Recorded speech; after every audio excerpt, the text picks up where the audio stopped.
Welcome to American Black Journal. I'm Stephen Henderson. The 26th Annual Concert of Colors gets underway this week in Midtown Detroit. The free event highlights diverse music from all over the world and features a variety of performers, including jazz saxophonist James Carter.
Joining me now are Ismail Ahmed, who founded the Concert of Colors, and Charles Farrell from the Charles H. Wright Museum of African American History, which is one of the concert partners. Thank you both for being here. Thank you. Thank you. Yeah, so Ismail, let's start with this. How did you come up with the idea for this concert? It didn't pop out of my brain.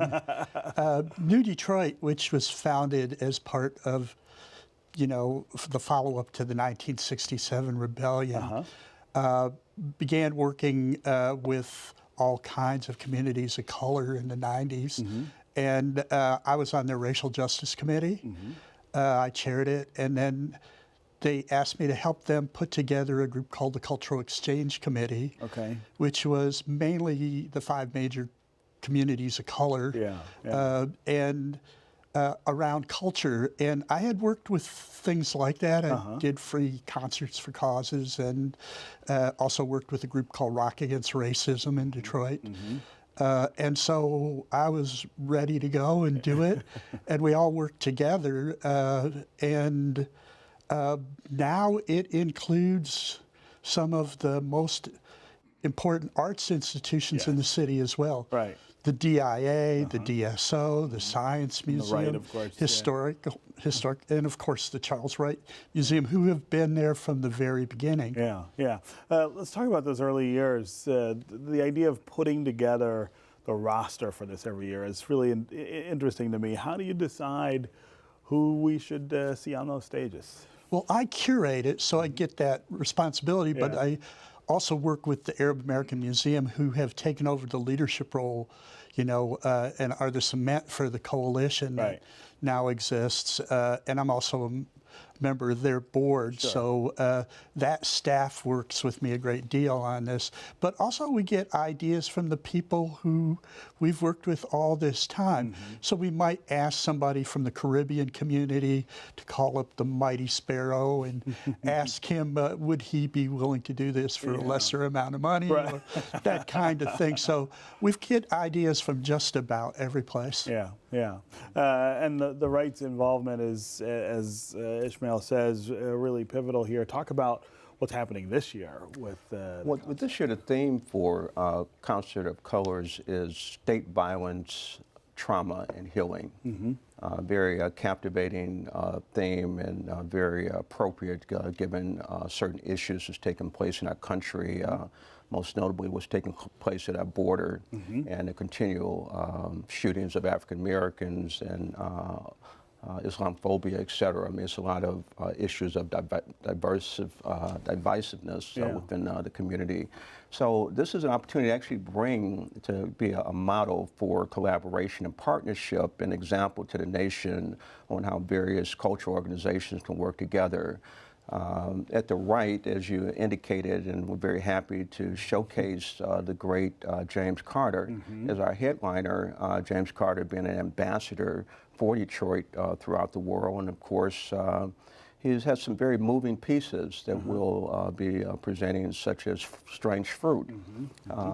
We've worked very close with the DIA.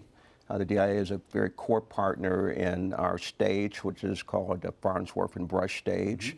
We'll feature such artists as Shardy Miles, who is a 12-year-old drummer.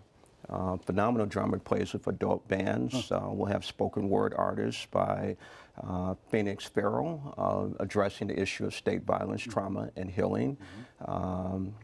Very powerful artist, Gwen Lasser, who's violinist, who will be joined with Spencer Bearfield, and really very strong band. And also we'll have Mayene, who's a guitarist who's signed by Jay-Z. So a really full, powerful lineup. And this type of music extravaganza is taking place at all the venues.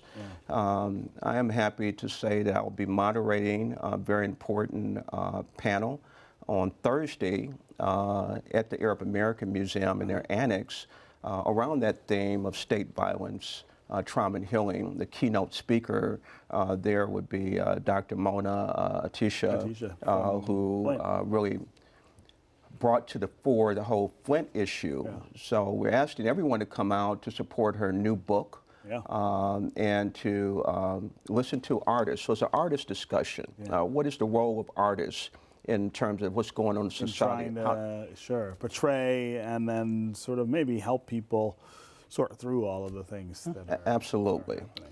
Go ahead, Ishmael. Just some of the other groups that will be performing throughout the festival are, we're bringing in probably the most popular band in Haiti. They've been working with Arcade Fire in New Orleans as well, and their name is Ram. There's 16 pieces. And the music ranges from traditional Haitian voodoo music to kind of punk rock guitars. We'll also have the Transglobal Underground from England, who created electronic world music. They've been around for 25 years, haven't been to Detroit for 15 years. Wow. And headlining are two groups. One is Buffy St. Marie, who's about 80 years old, the Native American artist, if there ever was one. She's got a brand new album. And also, of course, the Don Was Review. And our theme will be Detroit Rocks this time. And we'll focus in on rock music out of Detroit. We've got a huge number of great musicians involved in that. Yeah, Don Was, of course, is always an integral part of the Concert of Colors. It's one of the cool. Head of Blue Note Records. Produced the last 8 albums by the Rolling Stones. I can go on for 20 minutes. He's an amazing man. Helps to put together the Grammys. You know, he's always doing something. But he loves Detroit. But he loves Detroit. Really and invested in Detroit. He loves this concert. Talk a little about the importance of this kind of expression of diversity right now, given the conversations that we're having nationally about diversity and whether it matters at all. You know, music is, as Paul Robeson was an ambassador throughout the world to understand, not only understanding 20 languages, but what is the language of music, if not a human language that can bring diverse groups together. We found that to be the case the night we looked at the '67 rebellion. We had Marion Hayden lead a concert to bring everyone together.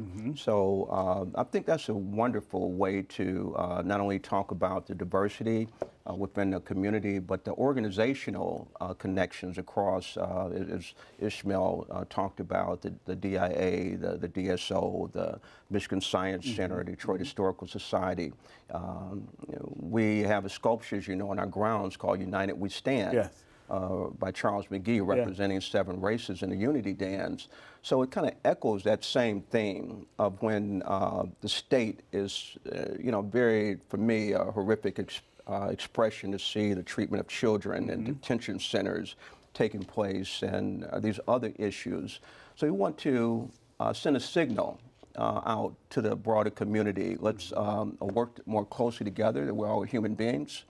That music is a great way to heal, and to have all the communities come out to all the venues this year. The number of people who come out is really amazing. Yeah, it's about 30,000 people. Yeah, yeah. And I think the other thing, though, is that music is a powerful force. It really can change people. Mm-hmm. And the opportunity to cross lines without any real danger and listen to music, conscious music, is pretty amazing and moving. And I just wanted to say the dates, Yeah, if that's yeah. okay. No, go ahead. Sure, July 11th.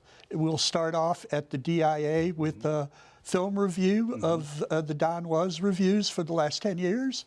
And we will also be starting off at Third Man Records, Jack White's record store. Sure. They'll be doing something as well. And then we will go right through until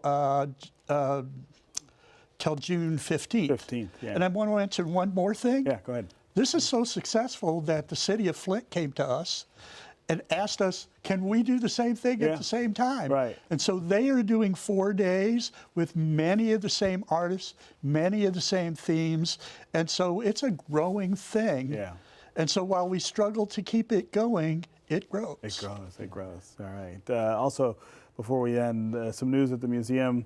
Your executive director, Juanita Moore, is going to retire. The great Juanita Moore. Got about 10 seconds left, but I want to make sure we note that and note that you guys are having an event for her on July 10th. July 10th at 5 p.m. in our Ford Motor Rotunda. We asked the entire community to come out to celebrate her stellar and remarkable leadership to place the Charles Wright Museum on a global map. Yeah, she really did amazing work there. The museum and the community are in great debt to her. Thanks, both of you. Thank you. Thank Good luck you with very the much, concert. Stephen.